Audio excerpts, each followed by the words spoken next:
Welcome to Decoding the Customer, a podcast about customer experience and how to realize customer-centric change in today's dynamic business world.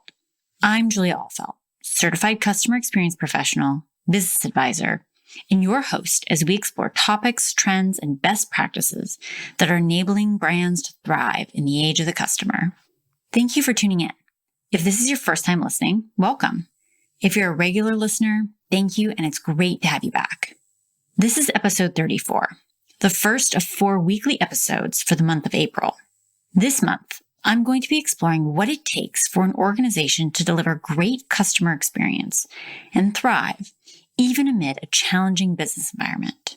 We live in the time of Brexit, global trade uncertainty, and razor-thin profit margins in many sectors.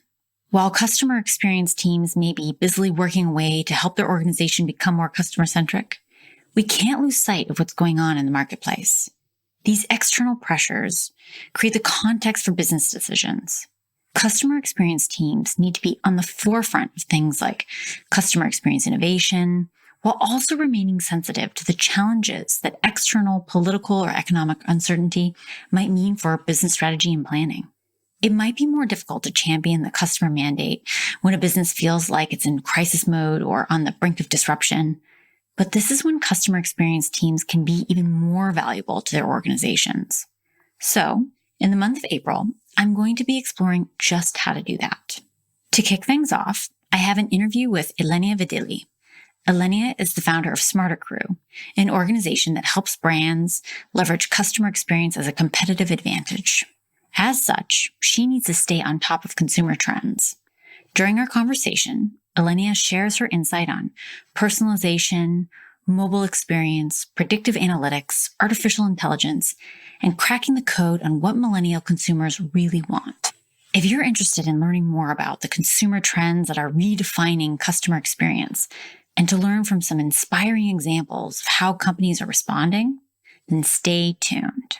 If this episode sparks an interest for you to learn more about how organizations can evolve around rapidly changing customer wants and needs, then I'd encourage you to check out CX University.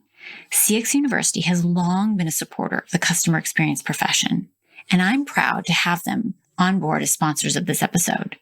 CX University offers a fantastic array of online courses, CCXP practice tests, webinars, instructor-led training, e-learning, and custom modules.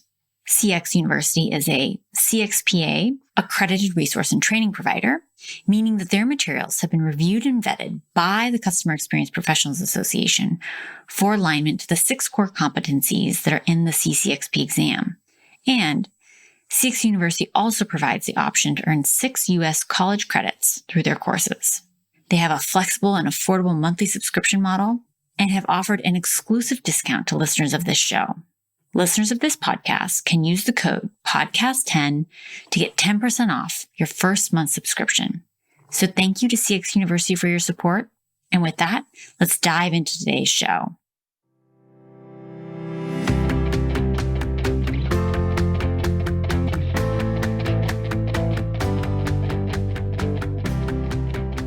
The world is changing. Consumers are changing. For business leaders, the pace can be unnerving, and the scope of change can be confusing. Who knows which consumer preferences are a fad and which ones will stick? Which technological advancements are just buzzwords, and which ones will define the next generation of leading brands? I don't have a crystal ball to answer these questions, but I can help by bringing in experts to provide some insight and clarity. Today, I have insights from one such expert, Ilenia Vidili. Ilenia is a consultant and trainer with extensive experience working in various multinationals and startups across different industries. She's fascinated about strategies, brands, and consumer behavior of the digital era, and she believes that companies should start disrupting the way they interact with their customers. She sees that this will be the key that unlocks their future. When you speak with Ilenia, it's immediately evident that she's passionate about customer experience and her work. She's the proud founder of the Smarter Crew, an innovative company that helps organizations make customer experience their competitive advantage. In our conversation, Ilenia and I look at why customers have shorter attention spans these days and what it means for customer experience. We explore how and why personalized experiences can help brands stand out, as long as they don't get too creepy. Ilenia also shares the difference between a brand with a cause and a brand with a purpose, and why the latter is important to millennials. She goes on to share her insights and some stats about why mobile experience is no longer a nice to have, but rather an essential component of nearly any customer journey in the modern world. Ilenia and I then discuss a framework for brands to deliver compelling experiences and journey moments that are likely to happen through mobile channels. Ilenia and I cover a lot of ground in our conversation.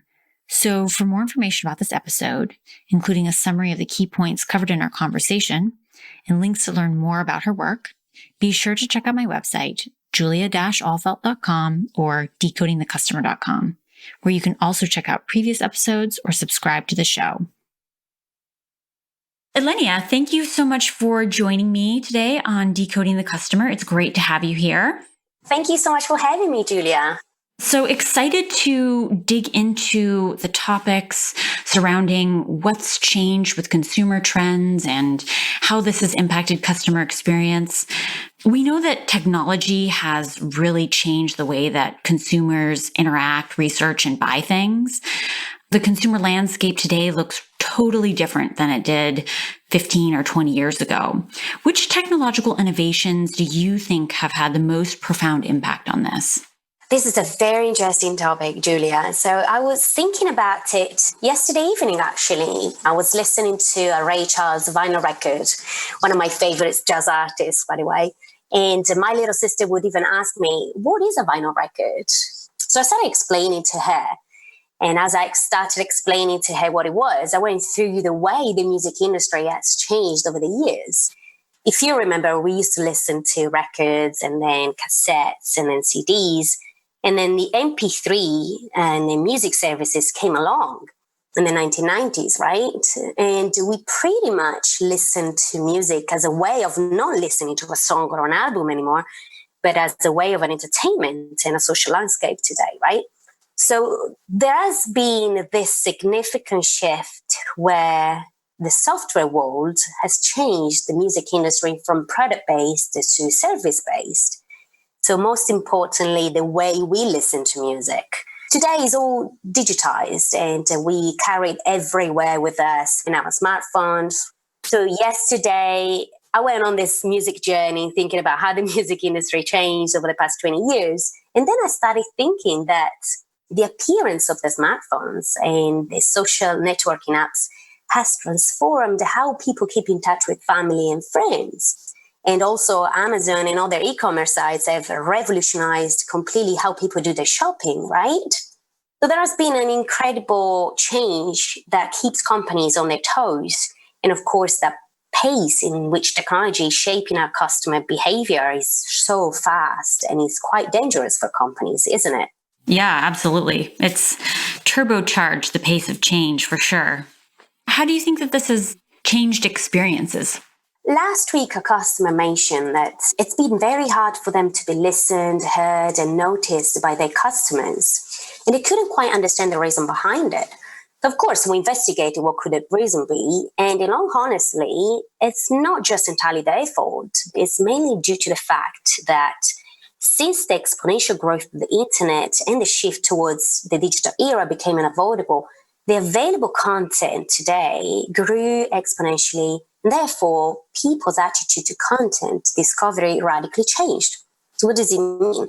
Simply that there is an overload of content in our lives, and there is way too much content to consume. We are bombarded by similar adverts, videos, and people trying to sell us things. As a result, our attention span is completely decreasing and our brain is switching off. The problem here is that, don't get me wrong, the internet is not the only thing to blame. We've always been terrible at focusing, but the internet has played a significant role to the point that in 2018, the average attention span of a person was nearly 9 seconds. And you probably heard this, but many people say that it's the same as a goldfish, which is quite scary, isn't it? Absolutely.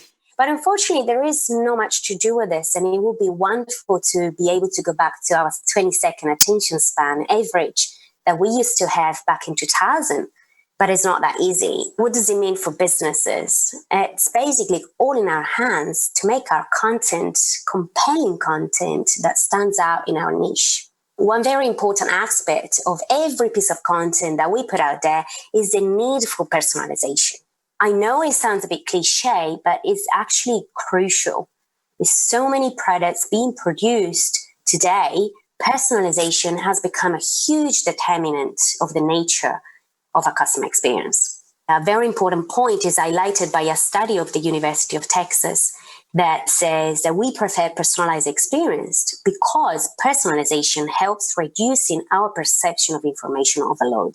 So, of course, we are ideally presented with exactly the information that we are looking for, and that's why we never feel overloaded with that information, right? Yeah. But how do brands balance personalization with not becoming creepy? Because I get it that it's important for brands to be providing the right information, relevant information to customers. And you do that by understanding a bit more about who that customer is and what they might be interested in. But there's a fine line between that and making the customer feel like they're being watched. And people really value their privacy and their autonomy. So how can brands find that balance? No, absolutely. Obviously, we don't have to spy on our clients, on our customers. But just to give you a quick example, and probably is an obvious example, Amazon's algorithm is continuously being updated to create more tailored experiences. And the key is to actually present the customer with a tailored experience. So not actually spying on them, but actually, for example, suggesting products not only to fit as an individual, but different aspects of our personality as well. Doesn't it happen to you that when you buy a book from Amazon, you get suggested another book, for example, that sounds perfect for you, isn't it? And it doesn't only fit your interests, but also your personality. And you feel like, if this book has been suggested by Amazon, I actually buy it, but maybe you don't actually need it. So actually, today, algorithms are knowing us better than we do, right?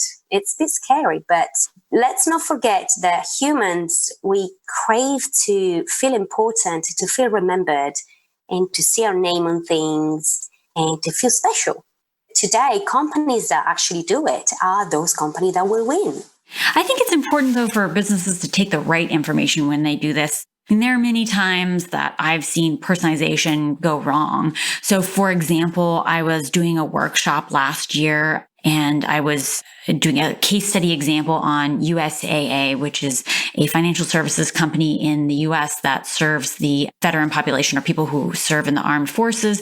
And so for this workshop, I showed a couple of these videos. And so I had been searching for these videos and then playing them on YouTube. And for like a couple weeks after that, I got these weird video recommendations for military related things, but I'm not in the military and it wasn't what I was interested in. I was just looking up these videos so that I could share them in a workshop setting. So sometimes our behavior doesn't really shed perfect light on who we are or what we need. How are organizations working around things like that? I absolutely know what you're saying, and I get it. I even see for myself, for example, when I'm visiting a website and I read irrelevant advert appears that has nothing to do with me, then I feel so frustrated. And you know what? I recently read it on a study that 74% of people leave a website if it shows an irrelevant advert. That's interesting. Yeah, absolutely. So I think to prevent frustration, businesses should make it easier for customers by creating personalized experiences. Yes. But I know what you mean. It's an algorithm and artificial intelligence and machine learning here play a crucial role in understanding what our customer intent, wants, needs, and preferences. Because obviously we actually need to shape better experiences rather than frustrated experiences, don't we? And I think if we rely on technology, we are in a better game, basically.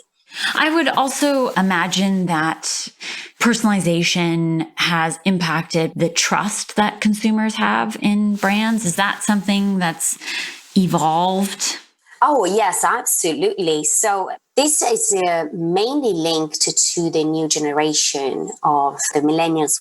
I think by building that real connection with the consumer, so building that exceptional customer experience, we therefore create a stronger and trustworthy relationship, which is another issue that you just mentioned. And with technology advancement, businesses today can be launched at a fraction of a cost, meaning that the days of buying from a particular brand only are not here anymore. They're only gone.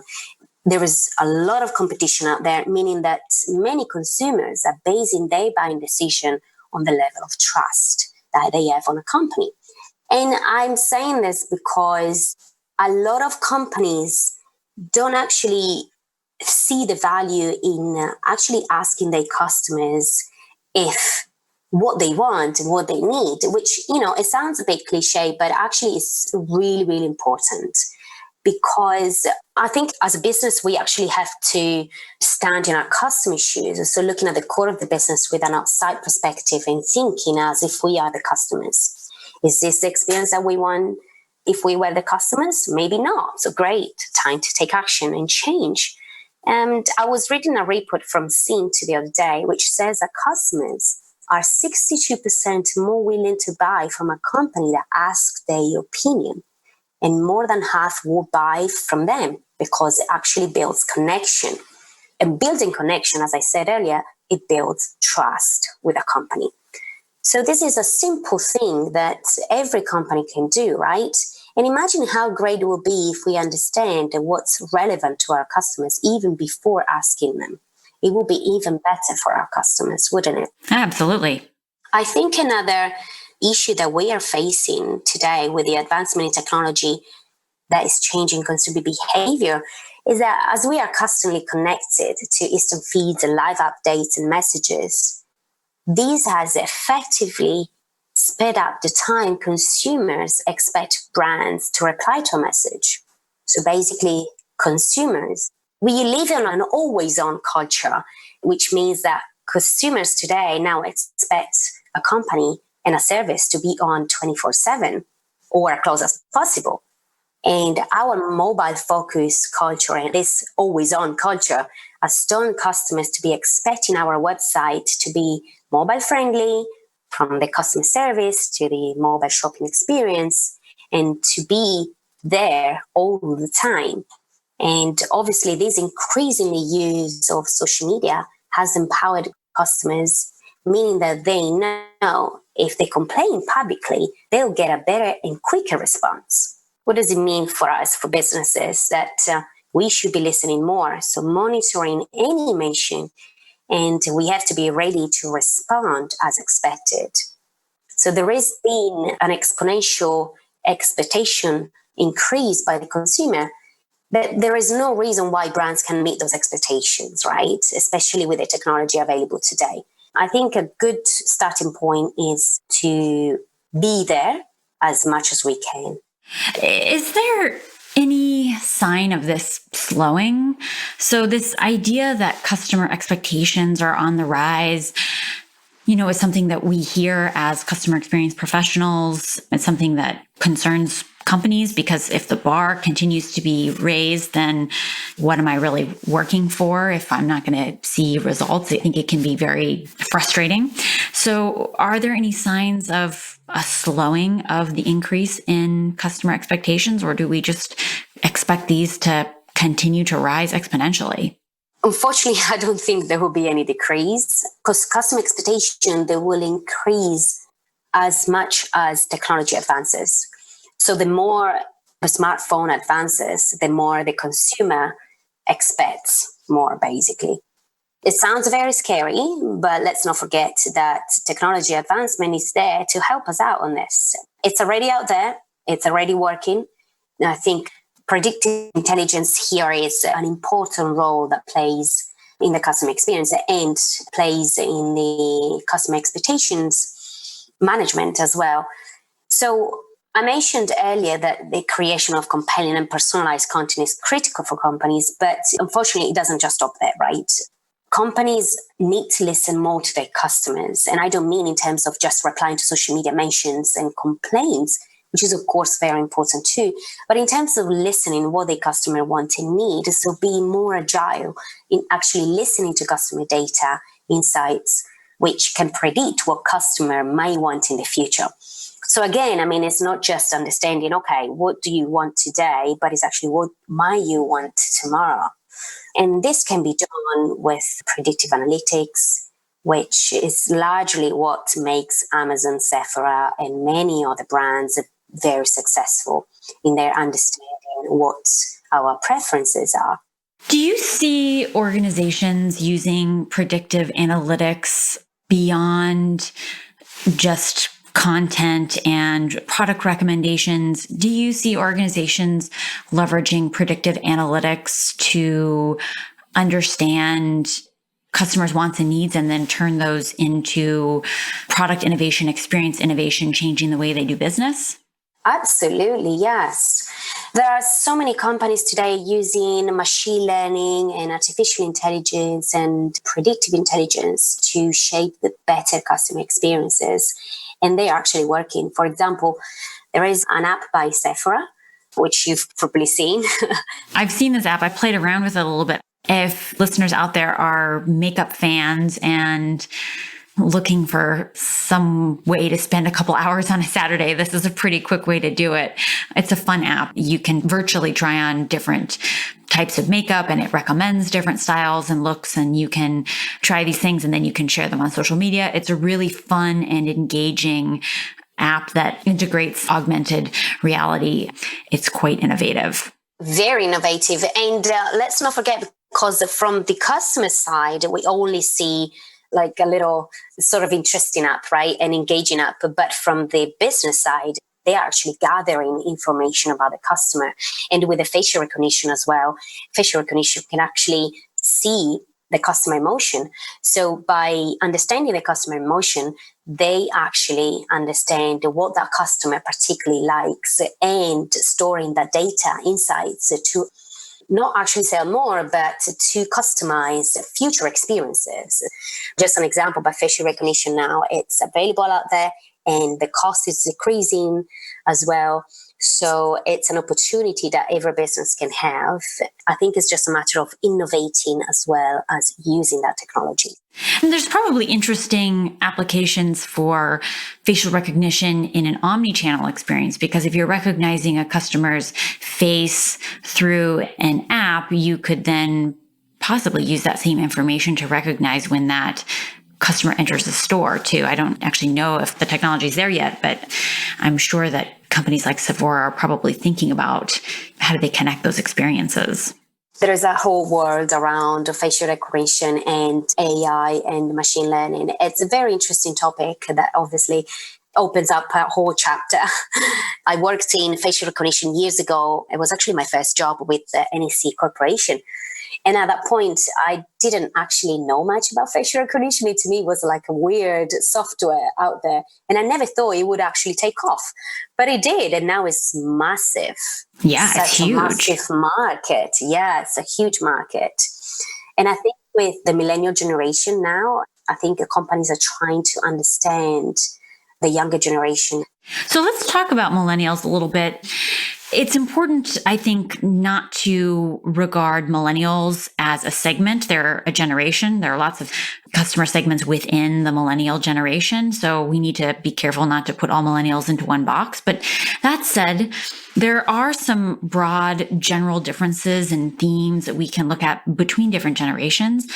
Besides the fact that younger generations are even more digitally connected and savvy than older generations, what are some of the things that make millennials different? No, of course, they're not all in the same box. We shouldn't categorize them all the same. They're obviously still influenced by values and culture and personality types. I think what groups them together is the familiarity with the social media and the internet as a whole.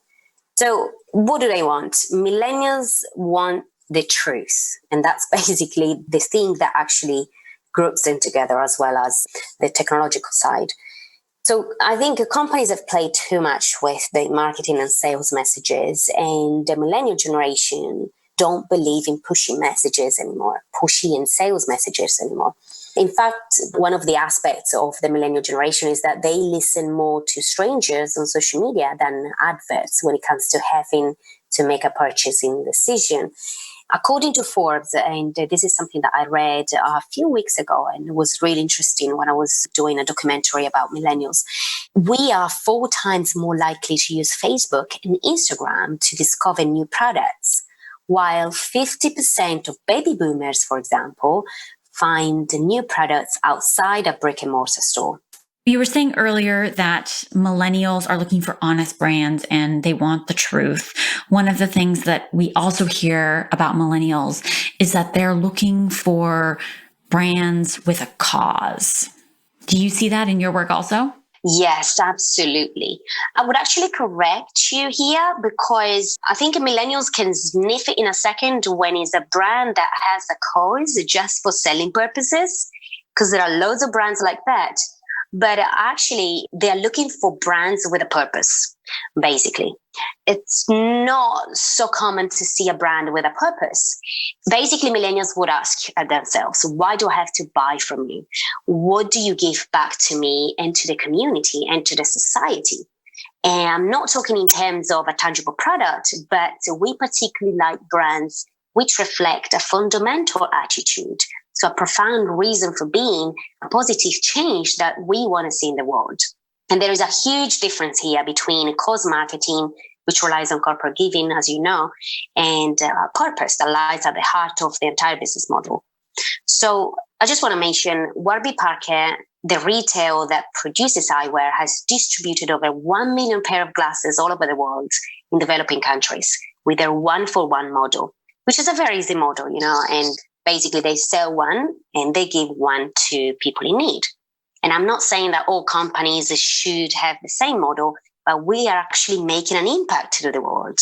Are we making people happy?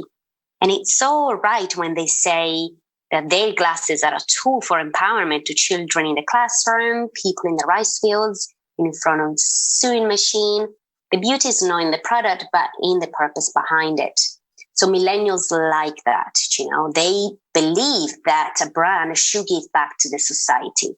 Now, to link back on customer experience, Warby Parker has also redesigned the online retail experiences to be seamless, a bridge between an in-store interaction and an online convenience. That it's basically allowing in-home try-ons free of charge. So that's amazing. Today, they allow us to try a pair of glasses on augmented reality, basically the same topic as Sephora is doing, through the iPhone app. So a virtual try-on feature that shows us exactly how we would look like with any pair of glasses available in their store. And this brings back to this disruption of the customer experience that embraces not just millennials, but other generations as well. And here, mobile plays a critical role, doesn't it? Absolutely. And we know that millennials are doing more on mobile. We're addicted to our devices, and it seems like we're shifting more and more of our online behavior to mobile. What makes a good mobile experience? We absolutely are constantly connected and we expect mobile experiences. And as I said earlier, our expectations as consumers are only going to increase as technology enhances and mobile phones become even more part of our life. So they have already delivered an extraordinary level of change in our lives in ways we interact with each other, our personal interests and favorite brands, and etc. Behind these little connected boxes, there are countless of interaction, and these interactions are also called customer moments.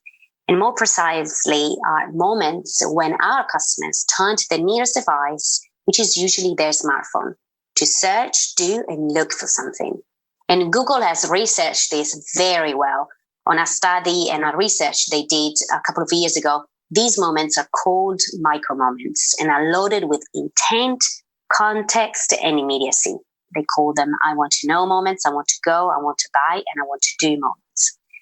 And I want to know moments are those moments when customers are in their research mode. So they take their smartphone and they need to research for something, right? I want to go moment are those moments where the customers take their phone to quickly find something around them. For example, Google Map, right? That they look for a restaurant or a hairdresser. And I want to do moments are those moments where a customer is in the buying mode. So they are actually on the buying stage and ready to buy something.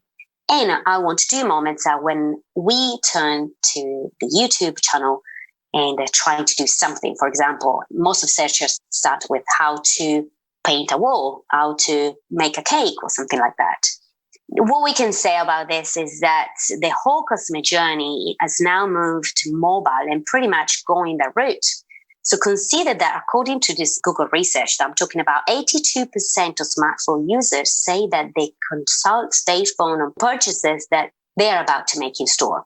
So basically, we are constantly checking our phone, whether it's to find more about products or comparing prices across the internet. We simply just don't rely on the sales assistant anymore. We just don't. So it's a whole new game that makes the customer micromoments the new battleground for businesses. My suggestion is an easy formula that actually Google suggests on this research and helps with winning customers' micromoments. We need to make sure that we are there as a business, we are useful, and we are quick. And it's very explanatory. Basically, we need to be there to anticipate when those micromoments happen by helping the customer with useful information that helps with the answer that they're looking for. And as we mentioned earlier, customers have a high expectation on time. So be quick to address those micromoments. That's a really interesting and useful formula for organizations to understand that consumers are using their mobile devices specifically for this know, go, buy, and do moments. I think that helps focus things because there are still some interactions that happen through other channels. Not everything happens through our devices. And that within those mobile specific micro moments, it's important for businesses to be there, useful, and quick. That's, I think, very helpful. Yes. I think our smartphone today has become so indispensable in our lives. And I think the key aspect for brands is to actually leverage the technology and be there with their marketing, with their sales, with mobile experiences, be there. And instead of being a competitive disadvantage, but use the technology to be in a competitive advantage. Well, that's wonderful. Thank you so much for sharing your insight. This has been a really interesting conversation. Thank you so much for having me, Julia. It's been amazing to share this with you. Thank you very much for the opportunity. Thank you for listening to my interview with Ilenia Vidili. I hope that our conversation has provided some insight into the changing consumer landscape. I often speak to organizations about what they need to do to survive and thrive in the age of the customer. But it's important to acknowledge that the age of the customer isn't something static. Yes, the introduction of smartphones catalyzed a huge wave of change, but that change has continued to reverberate. I really appreciate that Ilenia helped break down how this technological transformation has taken shape and what brands can do to respond. If you're enjoying the podcast, I invite you to share the program with others or head on over to iTunes and rate the program. This helps others discover the show. I'll be back next week and every Thursday this month with new CX Mini Masterclass episodes. For my April Mini Masterclasses, I'm focusing on how organizations can navigate customer centricity amid challenging business environments. So be sure to listen in or subscribe for updates when new shows go live. This episode was sponsored by CX University, a customer experience training company offering a broad array of CX learning options, including the convenience of learning anywhere and anytime with their online program, e-learning modules, and CCXP practice exams. CX University is an accredited resource and training provider, and they offer a flexible and affordable monthly subscription model. At the time of publishing this episode, course subscriptions start at just $75 per month and include access to CCXP practice exam questions. Listeners of this podcast can get 10% off their first month subscription by entering the discount code podcast10 at checkout. If you're looking for help realizing customer-centric change in your organization, please don't hesitate to get in touch. My contact details are on my website, or you can reach me on LinkedIn and Twitter. My handle is @Julia Ahlfeldt.